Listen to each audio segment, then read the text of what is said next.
প্রিয় দর্শক, এবার জেল থেকে বাঘের মতো গর্জন দিল তথ্য যোগাযোগ মন্ত্রী জুনায়েদ হোসেন পলক। তিনি বলেন, চুপ থাকার সময় শেষ, রুখে দাঁড়াও বাংলাদেশ। প্রিয় দর্শক, এবার কপাল খুলে গেল শেখ হাসিনার এবং কপাল পুড়ে গেল ডক্টর ইউনূসের। এদিকে ডক্টর ইউনূসের উপরে কঠিনভাবে ক্ষিপ্ত হয়েছে ভিপি নূর। কেন ক্ষিপ্ত হয়েছে বিস্তারিত জানবো আমরা পুরো ভিডিও থেকে, তাই অবশ্যই একটু ভিডিও না টেনে সম্পূর্ণ ভিডিওটি দেখতে থাকুন। সাবেক আইসিটি প্রতিমন্ত্রী জুনায়েদ আহমেদ পলক ঢাকার মেট্রোপলিটন ম্যাজিস্ট্রেট আদালত প্রাঙ্গণে নতুন বার্তা দিয়েছেন। 24 জুলাই অভ্যুত্থানে সবচেয়ে বেশি আলোচিত হয়েছিলেন যিনি, জুনায়েদ আহমেদ পলক ভাই। হঠাৎ করে বাঘের মতো একটা গর্জন দিয়ে পড়ছেন। জাস্ট আমার মনে হয় যে গত মাসখানেক আগেও ওনার এরকম জোর করে হাত ধরা একটা ছবি, কান্নার ছবি, তারপর ভালো নাই রে ভাই ভালো নাই। তো সেই জুনায়েদ আহমেদ পলকের ভিতরে হঠাৎ করেই বাঘের মতো একটা শক্তি সঞ্চয় হয়েছে। আদালত প্রাঙ্গণে পলক, চুপ থাকার সময় শেষ, রুখে দাঁড়াও বাংলাদেশ। প্রিয় দর্শক, ভিডিও শুরুটা দেখে কিন্তু বুঝতে পেরেছেন আজকের নিউজটা ঠিক কতটা গুরুত্বপূর্ণ এবং ঠিক কোন বিষয়টাকে ইঙ্গিত করছে। তাই বলবো, যারা ভিডিওটি অন করেছেন একটুও না টেনে সম্পূর্ণ ভিডিওটি মনোযোগ সহকারে শেষ পর্যন্ত দেখতে থাকুন। সরকার পতনের প্রথম দিকে আওয়ামী লীগের নেতাকর্মী, এমপি, মন্ত্রী তাদের মধ্যে যে ভয় ভীতিটা ছিল, বা আওয়ামী লীগের মধ্যে হুট করে মনে হয়েছে সারা বাংলাদেশে এই লক্ষ লক্ষ কোটি কোটি আওয়ামী লীগের নেতাকর্মী রাতারাতি সব মনে হয় মাটির নিচে চলে গেছে, গর্তে চলে গেছে। একটা অজানা ভয় আতঙ্কের মধ্যে আসলেই ছিল। তবে সময়ের পরিবর্তনে, ইউনূস সরকারের বেশ কিছু ব্যর্থতার কারণে আস্তে আস্তে আওয়ামী লীগের নেতাকর্মীরা কিন্তু সরব হচ্ছে। আপনি জাস্ট গত এক সপ্তাহের আপনি যদি গণমাধ্যমকে ফোকাস করেন, যেমন জাস্ট গতকালকে তিনটা জেলাতে আওয়ামী লীগ কিন্তু বড় ধরনের একটা মিছিল দিছে। এখানে মোটামুটি শখানেক নেতাকর্মী নিয়ে, আবার বেশ কিছু জায়গায় পুলিশের উপর তারা হামলাও চালাইছে, অভিযান চালাইছে। ছাত্রলীগ এখন সমন্বয়কদেরকে খোঁজে খোঁজে বিভিন্ন বাসাবাড়িতে মেসে ঢুকেও কিন্তু মারধর করছে, অপারেশন চালাচ্ছে, ঝটিকা অভিযান চালাচ্ছে। এই যখন পরিস্থিতি, এই ফেব্রুয়ারি মাস জুড়ে আওয়ামী লীগের বিশাল এক কর্মসূচি পালনের জন্য ঘোষণা আসছে, ইতিমধ্যে আপনারা জানেন। তো এর মাঝখানে আদালত প্রাঙ্গণে কখনো কান্না করতেন, কখনো ক্ষমা চাইতেন। শেখ হাসিনার নির্দেশে সবকিছু হয়েছে, মানে শেখ হাসিনাকে সহজে ফাঁসিয়ে দিয়েছেন। আমাদের ওয়ান এন্ড অনলি এই 24 জুলাই অভ্যুত্থানে সবচেয়ে বেশি আলোচিত হয়েছিলেন যিনি, জুনায়েদ আহমেদ পলক ভাই। হঠাৎ করে বাঘের মতো একটা গর্জন দিয়ে পড়ছেন। জাস্ট আমার মনে হয় যে গত মাসখানেক আগেও ওনার এরকম জোর করে হাত ধরা একটা ছবি, কান্নার ছবি, তারপর ভালো নাই রে ভাই ভালো নাই।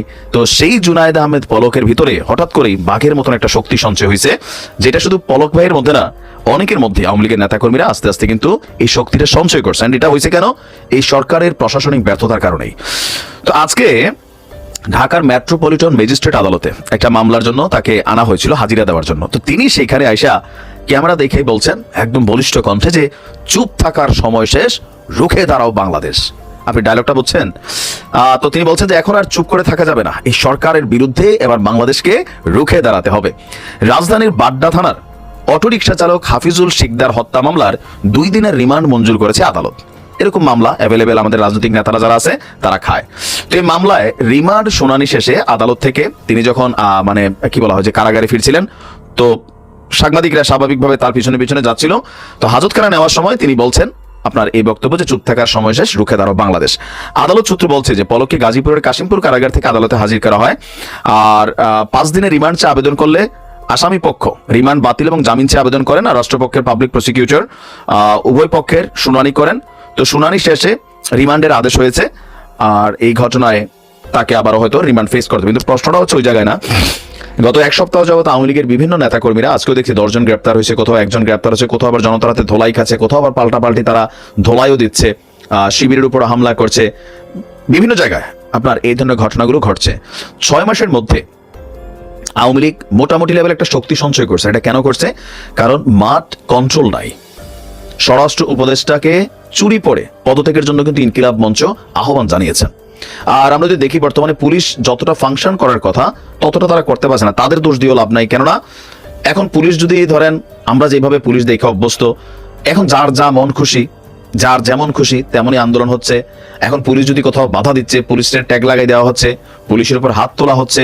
তো পুলিশ একটা বাড়ি দিলে মুহূর্তে পুলিশটা ধরে উল্টা বাইরানো হচ্ছে। তো এরকম পরিস্থিতিতে স্বাভাবিকভাবে সরকার বা প্রশাসক যখন দুর্বল হয়ে যায় তখন শক্তি রেস করতে থাকে। আর আওয়ামী লীগ যে ধাক্কাটা ছিল সেটা কিন্তু অনেকাংশে কাটাই ফেলছে বোঝা যাচ্ছে। যদিও সরকারের পক্ষ থেকে চিরুনি অভিযানের কথা বলা হচ্ছে, আবার এই সরকার নিজেরাই এখন রাজনৈতিক বাটে পড়ে গেছে।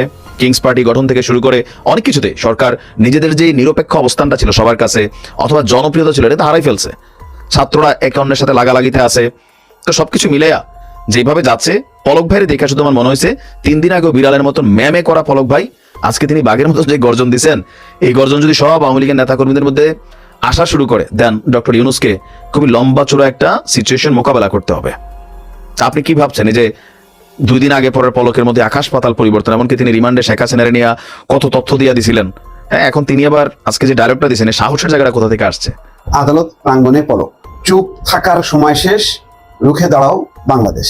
বোঝা যাচ্ছে যে আস্তে আস্তে তারা একটু সক্রিয় হচ্ছে, যথেষ্ট সাহস সঞ্চয় করছে, সময় গড়ানোতে এটা হয়েছে ভালো। এখন আদালতে ভেতরে থেকে অথবা কারাগারে যেভাবেই হোক না কেন, তারা এখন মোট কথা বন্দী। তো বন্দী নেতা মন্ত্রীরা যখন নাকি এরকম সাহসী উচ্চারণ করেন, বোঝা যাচ্ছে যে তারা যথেষ্ট সাহস রাখেন। কিন্তু আমার কথা হলো যে যারা পালিয়ে গেলেন, অনেক নেতা, বিশেষ করে ওয়াহিদুল কাদের কথা বারবার মনে পড়ে, যার এত আস্ফালন, আম্বি তম্বি, মানে এই লোকটা কোথায় গেল? কিন্তু মারা যাননি, উনি চুপচাপ কেন? অথচ এখন তার অনেক অনেক জুনিয়র, জুনায়েদ আহমেদ পলক অনেক জুনিয়র, তারা এখন যতটুকু পাচ্ছে একটু মুখ ফসকে বলছে, এটাও কি কম বলছে? তো এখন চুপ থাকার সময় শেষ। চুপ না থেকে আসলে কি করার আছে, সেটাও একটা কথা। কি বলবে, বলার কি আছে? এই যে অধিকাংশের বিরুদ্ধেই হত্যা মামলা, গণহত্যা মামলা। এখন গণহত্যা মামলা সঠিক বেঠিক সেটা বড় কথা না, কিন্তু 1,500-2,000 তো মারা গেছে। এর দায় কার? এর দায় কি জামাত বিএনপির না আওয়ামী লীগ সরকারের? তা আওয়ামী লীগ সরকারের তো তারা অংশ, তাদেরকে তো এই দায় নিতে হবে। এই দায়টা কে নেবে? শেখ হাসিনা নেবেন নাকি অন্যরা নেবেন?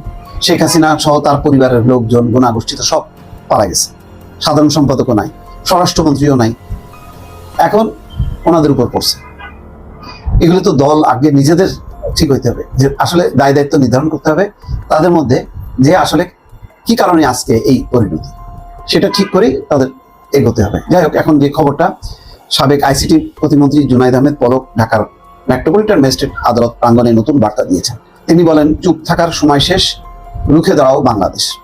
সোমবার রাজধানীর বাড্ডা থানার অটোরিকশা চালক হাফিজুল শিকদার হত্যা মামলায় পলকের 2 দিনের রিমান্ড মঞ্জুর করেছেন আদালত।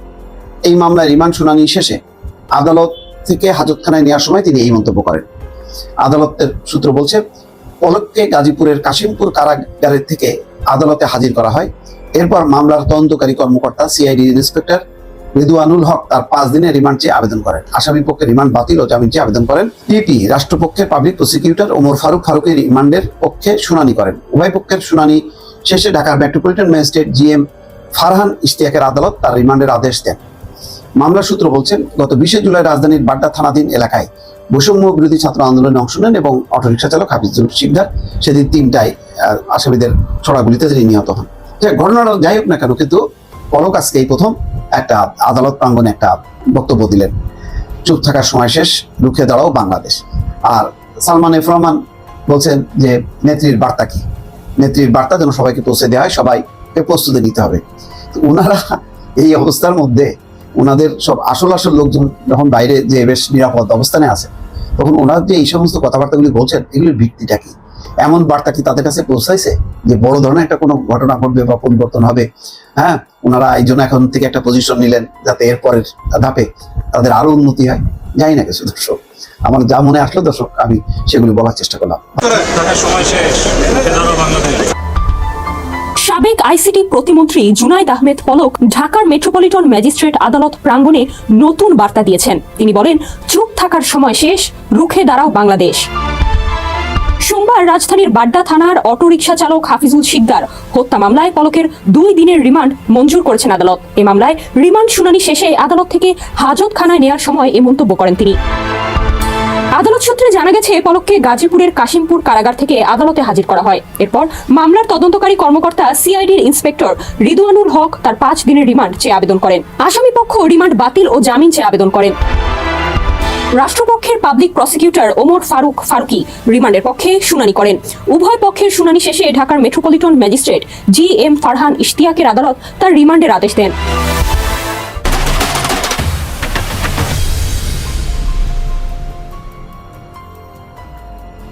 মামলা সূত্রে জানা গেছে, গত 20 জুলাই রাজধানীর বাড্ডা থানাধীন এলাকায় বৈষম্য বিরোধী ছাত্র আন্দোলনে অংশ নেন অটোরিকশা চালক হাফিজুল শিকদার। ওই দিন বিকেল 3টায় আসামিদের ছোড়া গুলিতে ঘটনাস্থলেই নিহত হন তিনি।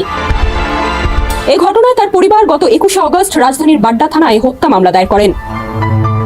ডেস্ক রিপোর্ট, সমকাল। তো প্রিয় দর্শক, আজকের ভিডিও পর্যন্তই ছিল। দেখা হচ্ছে পরবর্তী কোনো আপডেট ভিডিওতে। সে পর্যন্ত সুস্থ থাকবেন, ভালো থাকবেন, আমার জন্য দোয়া করবেন। আসসালামু আলাইকুম রহমতুল্লাহি তাআলা ওয়া বারাকাতুহু।